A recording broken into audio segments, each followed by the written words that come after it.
Бүгін су ресурстары маркетинг жауапкершілігі шектеулі серіктестігінің мамандары қаладағы Мәделі Қожа көшесінде орналасқан мал соятын орындардың үшеуінің кәріз желісін жапты.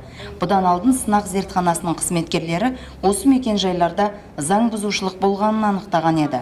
Жеке үйлердің иелеріне орталық кәріз желісіне сойылған малдың қанын, ішек қарын қалдықтарын ағызуға болмайтынын ескертіп құжатта берген. Ескермесе желіден ажыратылатыны да айтылған.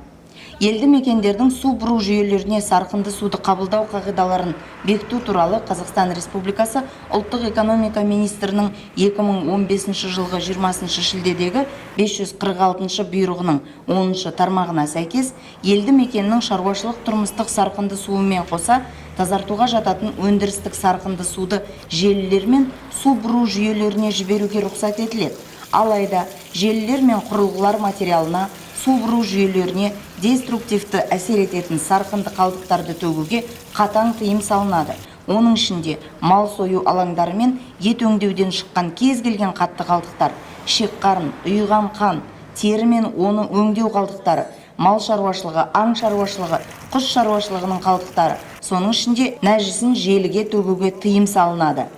Су бұру желісіне тыйым салынған заттарды ағызу, төгу, кәріз жүйесіне кері әсерін тигізіп қана қоймай, жалпы су тазарту құрылғылары кешенінің жұмысын тежейді.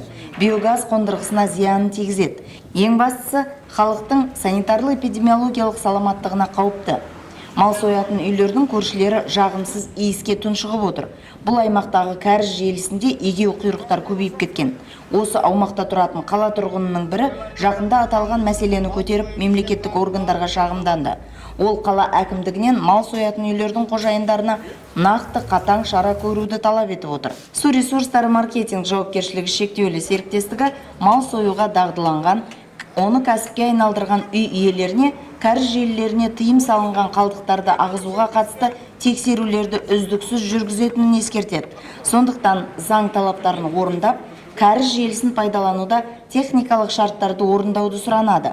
Талаптар орындалмаған жағдайда барлық жосықсыз әрекеттер сот деңгейінде шешіледі. Келісім шарттың 10 тарауының 42 тармағына сәйкес сотқа жүгіну шығындары тұтынушының есебінен өтелетін болады.